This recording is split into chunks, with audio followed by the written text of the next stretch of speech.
Hello everyone, Project Pet here with a new video. For those who know my channel, it may not be that interesting because I haven't bought anything new since the last tour. This video I made mainly for two reasons. First of all, I wanted to start 2020 with a tour for those who visit my channel the first time, and secondly, I wanted to create a point of reference so when I look back later, I see where my room was in the beginning of the year, and also I can see how much it evolved through the months. The flow of the video will be pretty straightforward. I portray my animals with showing their enclosures, adding information regarding what happened with them since the last tour, and I also unfold plans changes connected to the particular species.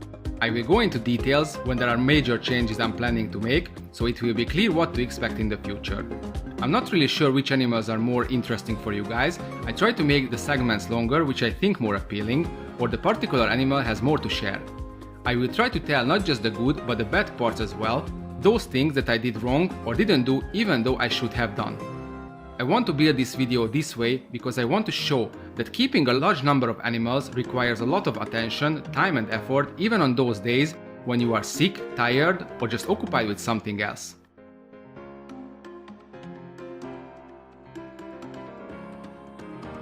The very first species I'd like you to see is the Marginated Tortoise. I have two of these little angels and I cannot stress the fact how much I love them. I never thought I loved tortoises so much, but let's be honest, what's there not to love on animals like these?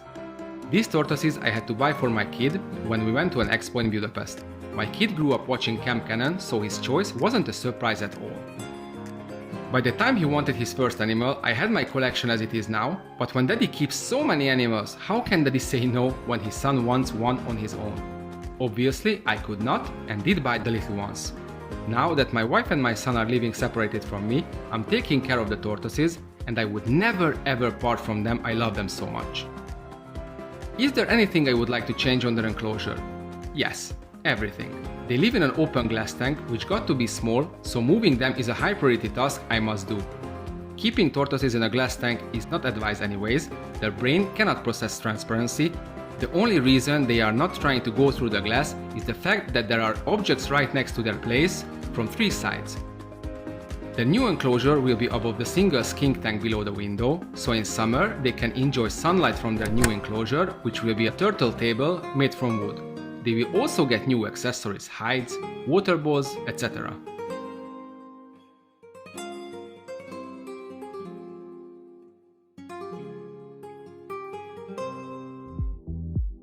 Moving on to my next animal, to the Argentine black and white Tegu. I had two from the species, but back then I thought that I had two males and I sold one of them. In the end, it turned out that the one I have now is a female. Yes, it's a she. I had a perfect pair and I sold the male. Well, I'm not dwelling on the past, I wasn't smart enough, that's it. With this animal I went through a lot. The time I got my Tegus, there was no possibility for buying captive bred babies, so I bought a white coat pair. Yes, I know, I would never buy like this again, but what's done is done, I can do better only in the future, right? So as I said, I went through everything you can go through with a wild animal. In the beginning, the Tegus were quarantined for 2 months, dewormed, medicated, etc. The real hard part was the handling. They were biting on anything that moved. Roaches, any insect, dead rodents, my hands, everything they wanted to eat. They weren't skittish at all, they simply wanted to eat me on every occasion I tried to handle them. When my Tegu got big, the game turned into a sweaty nightmare, because these guys can really hurt. Don't fall for the fake information stating their teeth is not sharp. They are, believe me.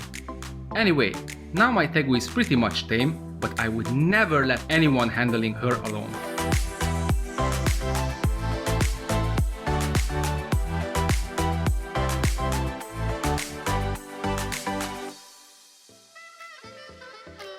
The next enclosure holds my favorite lizards. The Ackie Monitor is a species that I would advise to keep for anyone without question. It is really an entry-level reptile, easy to care for, hardy and cheap to feed. Its good nature, interesting and active behavior makes it a perfect pet for beginners and advanced keepers too. First I had only one Ackie, but later on I sold my Argus Monitor and got 3 additional Ackies instead. Now they are all living together and it's just great fun watching, interacting with them ever since. For those who want to dive into Ackie keeping, I would say great choice, you won't get disappointed. However, before you start, you should do your research. As I said, they are easy to keep, but they also need certain conditions for thriving. You can find multiple care sheets on the internet, or you can check out my care video I made about the species. So is there anything I want to change for my Ackies? For just keeping them, I want to raise the aesthetics of the enclosure, but they have all they need, they really look great and act satisfied. When it comes to breeding them, I need to set up a laying enclosure where my females can retreat and lay their eggs without getting disturbed by the others. Unfortunately, I have lost a lot of eggs because of the non-layer Ackies destroyed the eggs. Other than that, I'm pretty satisfied with how I keep my animals. My next animals are the real entry-level reptiles in my eyes. Most of the reptile keepers start with this species because they are small, easy to keep, easy to feed, they breed when they are kept well, and you can buy them at every corner. This animal is of course the leopard gecko. I never been into geckos before I got mine. The ones I have now are rescued from people who neglected them or simply wanted to get rid of the animals. Now that I have multiple leopard geckos, my opinion has completely changed about the species. They are beautiful, interesting to watch, not as inquisitive as an Ackie, but personable and not demanding at all. I love to breed these critters, especially the ones that carry many genes due to crossbreeding. You can't imagine how many kinds of variations you can get just from one female and a male. I got all these geckos from the same parents. It's unbelievable, isn't it? I just can't wait for the little ones to pop out from their eggs. You can never be sure what crazy variations you'll be getting.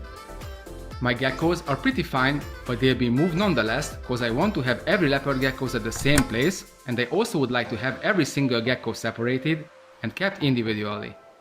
I want to keep them like that, not because they can't be kept together, my females are and they are fine, but when fed together they just don't eat evenly. I just want to be sure that when I'm not feeding them myself, they get the same amount of food. Blue tongue skinks are being a huge part of my collection. Half of the enclosures house blueies that I've rescued from a friend of mine. There was a point when I was planning on making a small business breeding these lizards, but I just realized I'm more like a keeper than a breeder without being anxious about how they reproduce. Obviously when it happens, that's a big bonus, but I'm perfectly happy too if it doesn't happen. Right now I have 10 blue tongue skinks, all from the Giga subspecies and from all localities. Gender-wise, I have 2 females and 8 males, so I'm planning on selling 4 males and keep something else in the unoccupied enclosures. There was a point when I started to think about switching completely from Indonesian blue tongues to northern ones, because when I spray them properly with the frequency I should, the humidity level of the entire flat gets so high, it's unbearable for those who are not used to it, sometimes even for me too. Let's not forget about the fact that my Ackies, the Tegu, the Savannah Monitors all need high humidity, which makes me feel I'm in Costa Rica's rainforests when I spray down all my enclosures. Spraying every day is something that is not possible when I'm working late. That is why I'm planning to build an automatic system which I can connect to the main pipe system. With it, all the enclosures are sprayed down with pressing only one button. Yes, I'm lazy in a way, but I like to spend less time on maintenance and more on interaction.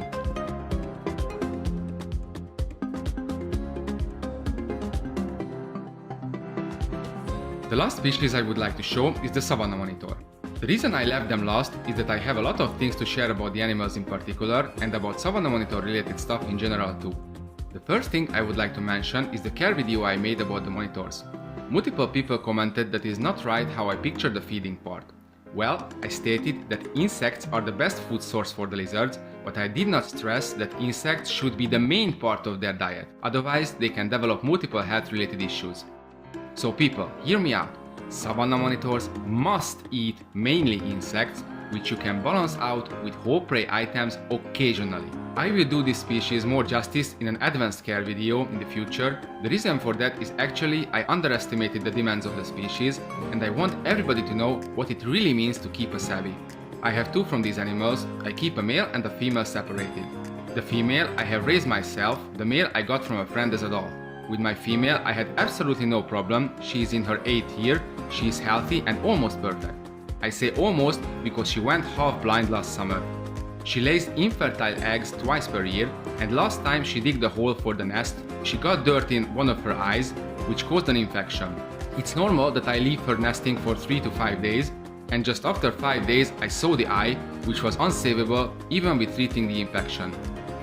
Next time I will check out her faster. I have learned the lesson, even though there was nothing like it for 8 years. About my male, I can tell only worse things. Now that I feed him 99.9% of insects, he got to be better, but he still looks skinny. I give him baby rats from time to time for boosting his fat reserves, but now I stay away from furry things, cause he regurgitates those half digested. Now I'm shoveling insects into him and he is not gaining much weight. I sent a fecal sample to the lab. The results came back negative twice, which I found very odd considering how much food he eats. His poo is not runny, so digestion feels normal now. I will try to raise the temperature so his body can deal with the food more effectively. We will see. You know guys, now I start to believe that this was a wild-caught animal even though I got told that it was raised in captivity. I have lots of plans regarding my Savannah Monitors cages. Either I make them a bigger one, which I know how, but for that I need to rearrange half of my room, or I separate the place from the room where they can roam freely. Personally, I'm favoring the first idea. I can control the conditions more in a contained environment. So, this is my room. I hope you find this video interesting. Nothing has changed on the number of species I had, but there are a lot of changes that I'm going to make on the cages. Once I'm satisfied with everything, I start buying new animals. I know it's more interesting to see something new all the time, but the hobby is not all about that. It's ours, the keeper's responsibility, to produce habitats which are not prisons for the animals. That was it for today. See you till the next time.